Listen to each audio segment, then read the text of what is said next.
Have you ever noticed that the people who command the most respect are the ones who seem to need it the least? There's something unsettling about that truth. We live in a world that tells us to chase harder, explain ourselves better, beg louder for what we deserve. Yet the quiet ones, the composed ones, the ones who stand still while everyone else scrambles, somehow they hold all the power. How does that work? The modern landscape is a circus of desperation. We chase validation like addicts chasing a fix. We explain ourselves to people who weren't even listening. We beg for opportunities from those who should be grateful we showed up. Scroll through any social media feed and you'll see it. Everyone performing, everyone proving, everyone exhausting themselves trying to convince the world they matter. The noise is deafening. The effort is endless. And at the end of it all, most people are more anxious, more depleted, more hollow than when they started. But here's what the ancient Stoics understood that we've forgotten. Power isn't taken. It isn't earned through performance. It isn't granted by those who watch you dance for their approval. Real power, the kind that can't be stripped away, the kind that makes you dangerous in the most profound sense, comes from one simple practice. You stop chasing. You stop explaining. You stop begging. Not because you're arrogant, not because you don't care, but because you've finally understood where true authority lives. Marcus Aurelius sat on the throne of the most powerful empire the world had ever seen. He commanded armies. He controlled the fates of millions. Yet in his private writings, the meditations he never intended anyone to read, he kept returning to one obsession. Control. Not control over others, that was easy for an emperor. Control over himself. Control over his reactions, his desires, his need for approval. He wrote these words: "You have power over your mind, not outside events. Realize this, and you will find strength." An emperor reminding himself that his real kingdom was internal. Think about that. The man who had everything still had to fight the same battle we fight. The urge to chase what he didn't have. The compulsion to explain himself to critics. The temptation to beg the world to see his worth. But Marcus knew something we're only beginning to grasp. Every time you chase, you declare yourself incomplete. Every time you explain, you submit to another's judgment. Every time you beg, you hand away your power to someone who didn't earn the right to hold it. Seneca, exiled and stripped of his status, wrote from isolation with a clarity that only comes from loss. He said, "A gem cannot be polished without friction, nor a man perfected without trials."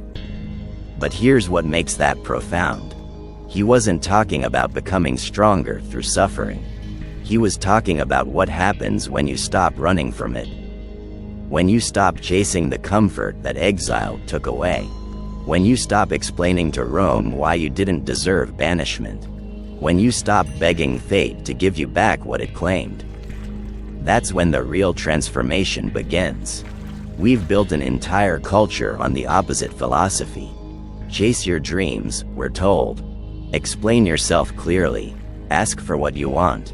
And yes, there's a time for action, for clarity, for advocacy. But we've confused activity with power. We think the person working hardest is winning. We think the person talking loudest is being heard. We think the person asking most persistently will eventually receive. But look around. The desperate rarely get what they chase. The over-explainers are rarely understood.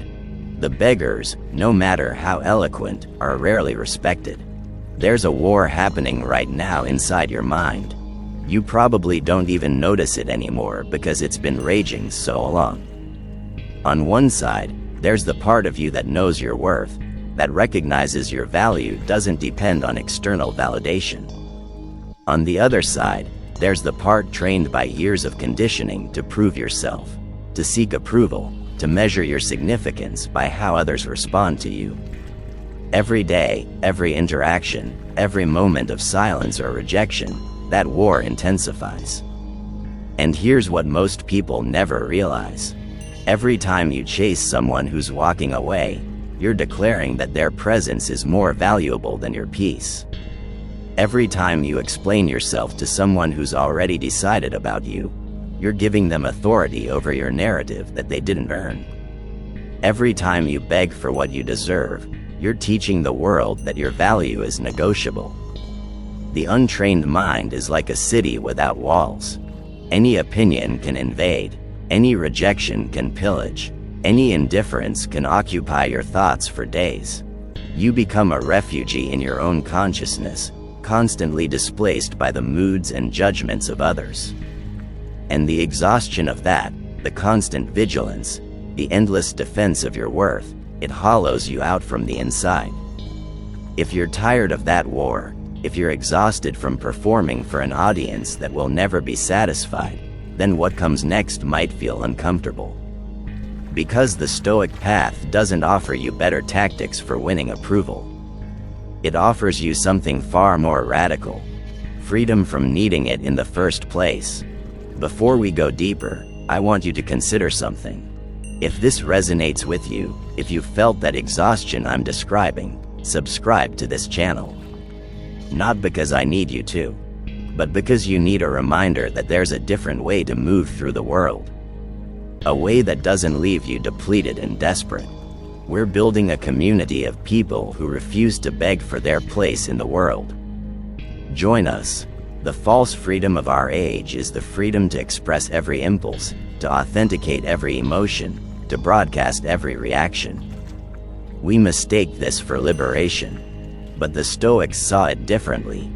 They recognized that the person controlled by their reactions isn't free at all.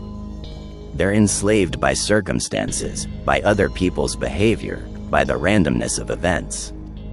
Real freedom, the kind that survives loss and rejection and betrayal, comes from a different source entirely.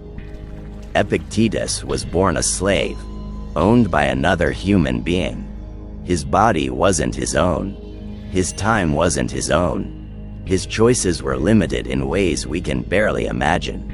Yet he became one of history's most influential philosophers of freedom. How? Because he discovered the one territory no master could touch.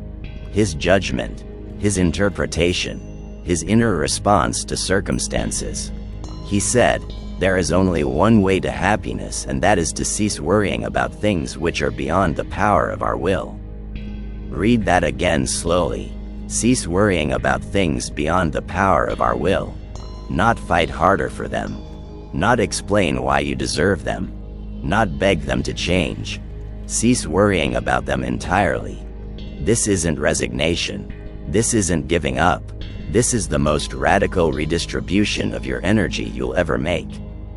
You stop pouring your life force into trying to control what was never yours to control in the first place. Here's what that looks like in practice. Someone disrespects you. The old you would chase them down, demanding an apology, explaining why their behavior was wrong, begging them to see your worth. The Stoic you recognizes something different. Their disrespect is beyond your control. It lives in their mind, shaped by their insecurities, their limitations, their story. But your response, that's entirely yours. You can choose dignity over defense, silence over explanation. You can walk away not because you're weak, but because you refuse to give them power over your peace. Think about the last time someone ghosted you. A friend, a romantic interest, a business contact. What did you do? If you're like most people, you chased. You sent follow-up messages. You explained yourself, wondering if you said something wrong. You maybe even begged for clarity, for closure, for basic respect. And what happened? Probably nothing. Or worse, you got a response that made you feel smaller than the silence did. Because here's the truth we avoid. Chasing someone who's choosing to walk away is self-abandonment dressed up as persistence. The Stoics had a practice they called negative visualization. They would imagine losing everything they valued, not to torture themselves, but to prepare their minds, to remind themselves that nothing external is truly theirs. Marcus would imagine losing his empire. Seneca would imagine further exile. Epictetus, having already lost his physical freedom, would imagine losing his mental freedom.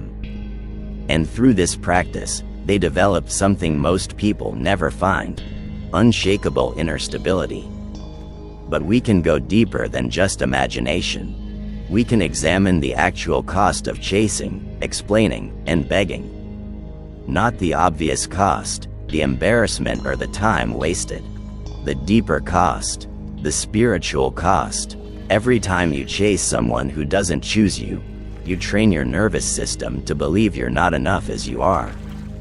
Every time you explain yourself to someone who's already dismissed you, you reinforce the belief that their judgment matters more than your truth. Every time you beg for what you deserve, you program your subconscious to accept less than your value. This is why people get stuck in toxic relationships, why they tolerate disrespect from friends, why they accept less than their worth from employers. Not because they don't know better, but because they've trained themselves, through years of chasing and explaining and begging, to believe that their worth is determined by whether others recognize it. They've handed their crown to anyone willing to hold it, even temporarily, even carelessly. Now contrast that with the Stoic approach. When someone walks away, you let them. Not with bitterness, not with resentment, but with the calm understanding that people reveal themselves through their choices.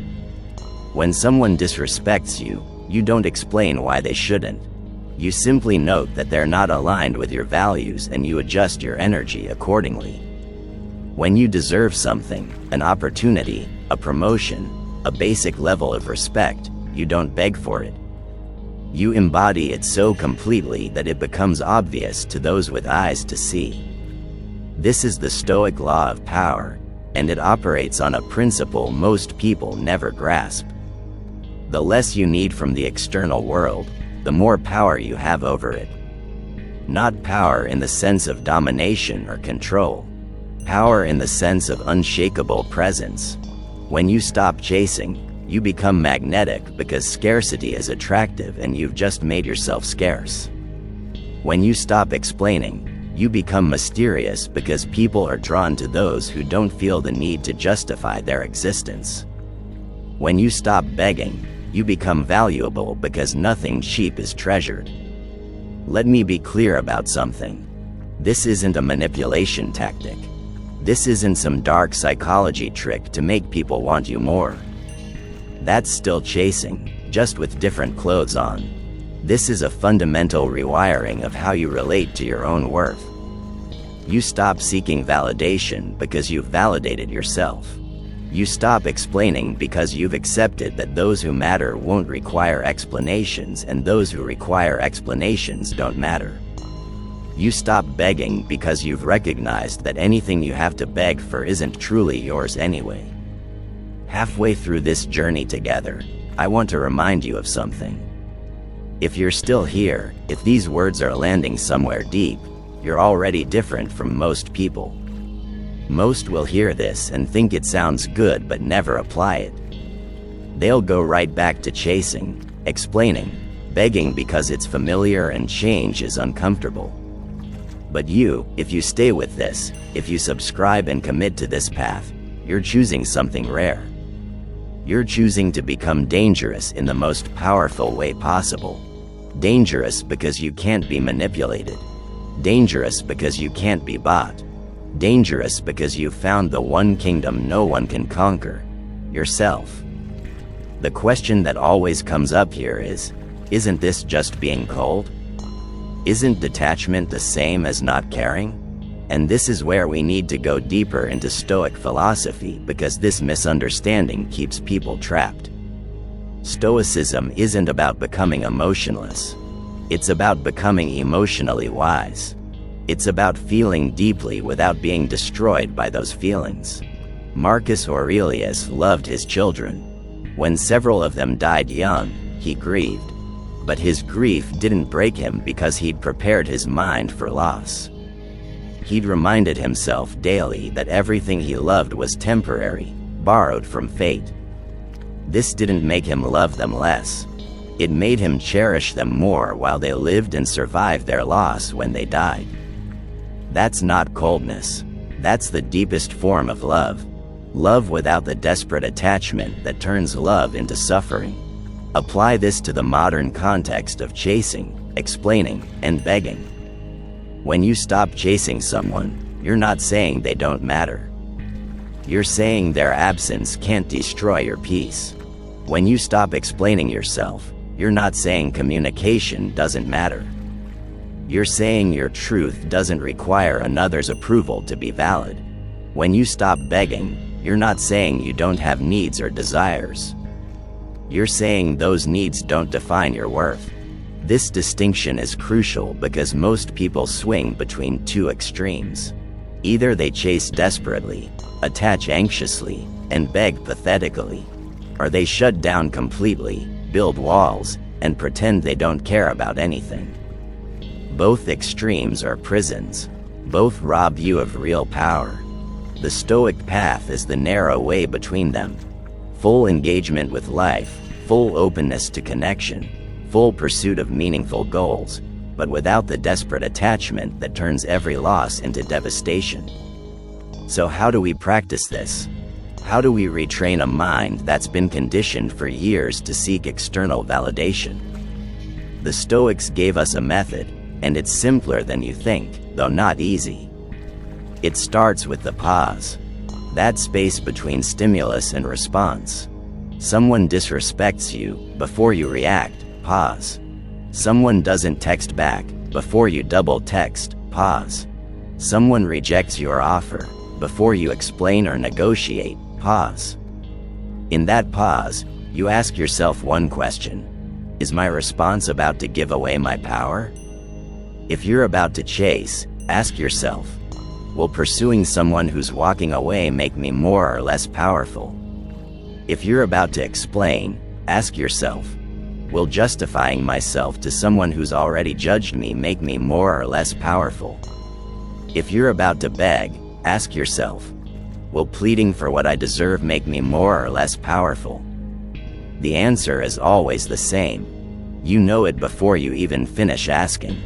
But you need to train yourself to pause long enough to ask. Here's what starts to happen when you practice this consistently. Your nervous system begins to rewire.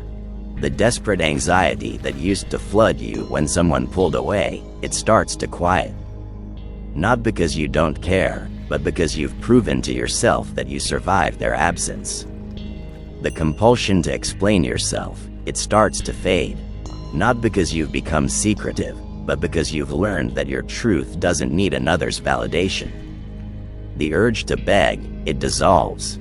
Not because you've stopped wanting things, but because you've discovered that your dignity is worth more than anything you'd have to beg for. This is the descent before the transformation. Because as you stop chasing, explaining, and begging, you'll lose some people. Some friends will drift away because they were only there for what they could take. Some romantic interests will disappear because they were only interested when you were performing. Some opportunities will close because they required you to diminish yourself to access them. And this will hurt. This part of the Stoic path isn't abstract philosophy. It's real loss, real grief, real loneliness sometimes. But here's what the Stoics understood about this descent. Every person you lose by honoring yourself was already lost. They just occupied space in your life that prevented someone aligned from entering. Every opportunity that required you to beg wasn't actually an opportunity. It was a trap disguised as possibility. Every explanation you didn't give to someone determined to misunderstand you was energy saved for someone who actually listens. Seneca wrote, "We suffer more often in imagination than in reality." Think about how much you've suffered imagining what would happen if you stopped chasing. What would happen if you stopped explaining yourself? What would happen if you stopped begging? You've probably imagined total rejection, complete isolation, absolute failure. But what actually happens when you try it? Usually something far less dramatic. Some people drift away, yes, but they're replaced by people who respect boundaries. Some opportunities close, yes, but they're replaced by ones that recognize your value. Some discomfort arises, yes, but it's the productive discomfort of growth, not the destructive discomfort of self-abandonment. Let me give you a framework for this transformation. 3 levels of Stoic power, each building on the last. The first level is external composure. You train yourself to stop the obvious chasing, explaining, and begging. You don't send that desperate text. You don't over-justify your decisions. You don't plead for basic respect. This is the surface level, and it's where most people stop because they see some results. People do respond differently when you stop being desperate. But this level alone is fragile because it's still reactive. You're still fighting the urge. You're just winning the fight more often. The second level is internal equanimity. This is where the urge itself begins to fade. You don't have to fight not to chase because you genuinely don't want to chase someone who doesn't choose you. You don't have to restrain yourself from explaining because you genuinely don't feel the need to justify yourself to those who won't understand. You don't have to resist begging because you genuinely recognize that your worth isn't negotiable. This level takes longer to reach, but it's far more stable because the change has gone deeper than behavior. It's transformed your actual desires. The third level is philosophical transcendence. This is rare, and Marcus himself admitted he struggled to maintain it consistently. This is where you reach such profound understanding of the temporary nature of all external things that you become nearly immune to their loss. You love people fully but hold them lightly. You pursue goals intensely but release outcomes completely. You engage with the world totally but remain internally untouchable. This is what the Stoics called ataraxia, profound tranquility, and it's the ultimate expression of power because nothing and no one can disturb it. Most of us will spend our lives moving between levels 1 and 2, occasionally touching level 3 in moments of clarity before falling back. And that's fine. The goal isn't perfection. The goal is direction. Are you becoming more sovereign over yourself or less? Are you reclaiming your power or giving it away? Are you training yourself toward freedom or deeper slavery? Here's the practical application of everything we've explored. Tomorrow morning, when you wake up, before you check your phone, before you see who texted or didn't text, who liked your post or ignored it, who responded to your offer or ghosted you, spend 5 minutes doing what Marcus did. Remind yourself of what's actually in your control. Your thoughts, your interpretations, your responses, your character. That's it. Everything else, literally everything else, is outside your control. The weather, the traffic, other people's opinions, their choices, their moods, their level of respect or disrespect toward you, all of it beyond your power to control. Now here's the key. That reminder isn't meant to make you passive. It's meant to redirect your energy to where it actually matters. You can't control whether someone texts you back, but you can control whether you double text desperately or maintain your dignity. You can't control whether someone respects you, but you can control whether you respect yourself enough not to beg for their approval. You can't control outcomes, but you can control your character in pursuit of those outcomes. Every single day, you will face moments that test this. Someone will disrespect you. Someone will ghost you. Someone will reject what you offer. And in those moments, you have a choice. You can revert to chasing, explaining, begging, which is easy because it's habitual and feels like doing something.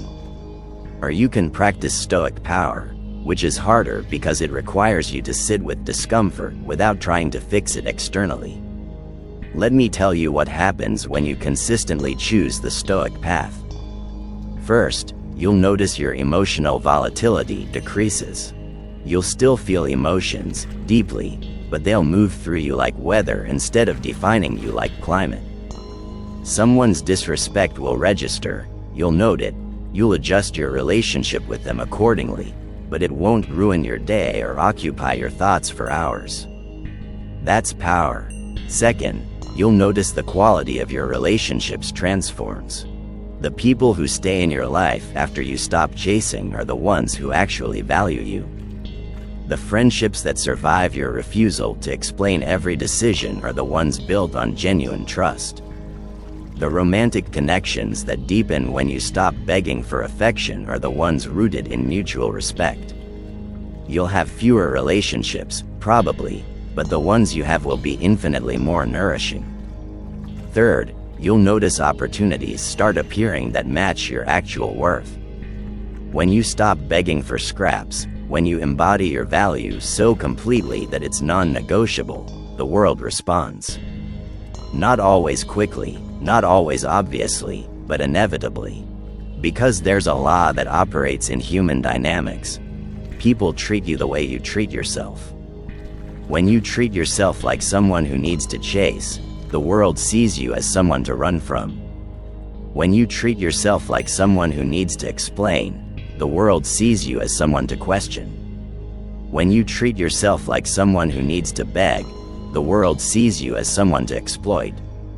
But when you treat yourself as sovereign, as complete, as enough, some people will be threatened by that and leave, yes, but the right people will recognize it and respect it.